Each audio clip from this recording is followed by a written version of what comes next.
Hey guys, it's your girl Sage. I hope you're having a wonderful day or night whenever this video finds you. I am here with the daily reading, and for today we have Psalms chapter 57, or Psalm 57 I should say. Prayer for safety from enemies. To the chief musician set to Do Not Destroy, a micham of David when he fled from Saul into the cave. Be merciful to me, O God, be merciful to me, for my soul trusts in you, and in the shadow of your wings I will make my refuge, until these calamities have passed by. I will cry out to God Most High, to God who performs all things for me. He shall send from heaven and save me. He reproaches the one who would swallow me up. Selah. God shall send forth his mercy and his truth. My soul is among lions, and I lie among the sons of men, who are set on fire, whose teeth are spears and arrows, and their tongue a sharp sword. Be exalted, O God, above the heavens. Let your glory be above all the earth. They have prepared a net for my steps. My soul is bowed upon. They have dug a pit before me. In the midst of it, they themselves have fallen. Selah. My heart is steadfast, O God. My heart is steadfast. I will sing and give praise. Awake, my glory. Awake, lute and harp. I will awaken the dawn. I will praise you, O Lord, among the peoples. I will sing to you among the nations. For your mercy reaches unto the heavens, and your truth unto the clouds. Be exalted, O God, above the heavens. Let your glory be above all the earth. I love a good psalm. All the psalms are quite wonderful to read, and truthfully, personal opinion, I actually think the psalms should be read aloud anyways, because they were written in a way that honors the Lord. And what's so amazing about all the psalms is the fact that, they're a reminder that God is with us in every season of our lives, good, bad, and ugly. And we know this because the Lord promises that he would never leave or forsake us. But another promise that he gives us too is that, the weapons may form against us, but they will not prosper. Or rather, another one is, and that's the inheritance of one of God's servants. But another one is actually back in the next one, the book of Proverbs, that, do not worry when the wicked prevail in their ways, for God knows their ending. Again, everything is in God's hands here. And sometimes in situations where I myself or we may just be feeling like, everything is coming up against us, we have to remember that everything is in God's hands. That includes us and our future and our destiny.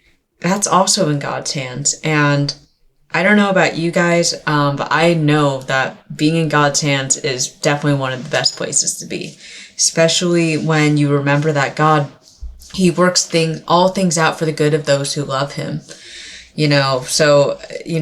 Despite attacks that we may undergo in our lives, or despite tribulations, trials, things that may happen to us. For example, there might be some drama at work happening, or perhaps maybe it feels like all your bills are coming against you at once, or maybe your health has been sapping recently.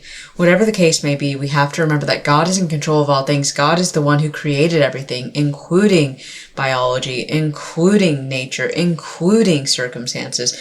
God uses all of them for the good of those who love him. And we see that example all the way back in the book of Genesis. But I actually want to specifically talk about King David really quick, because I actually really love the testimony of King David. We know that he was a humble shepherd that God had chosen because of his heart to raise him up, to appoint him over Saul, because Saul did something directly against God, and Samuel the prophet called him out on that.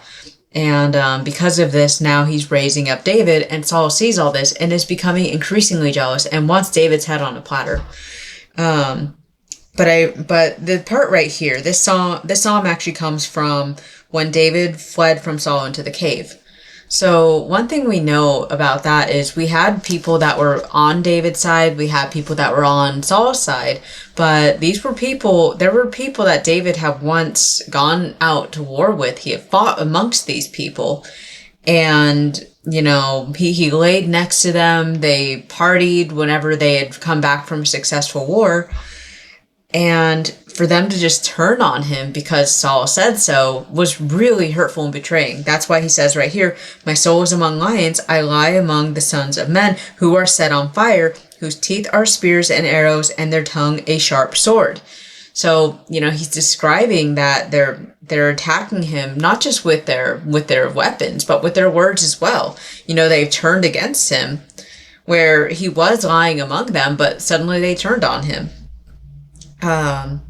So I wanted to read that because, again, he knows better than to trust in horses, chariots, men.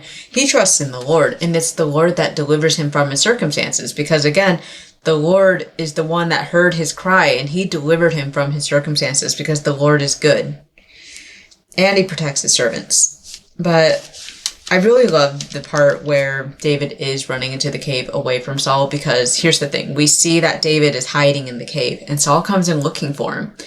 But because David is a man of God, he doesn't just go and kill Saul in the cave, but rather he approaches him very discreetly and very carefully. He cuts off his tassels and he runs back only to approach Saul in the cave and say, look, I have your tassels right here. I could have killed you at any moment, but I didn't because my God is not God that wants me to do that.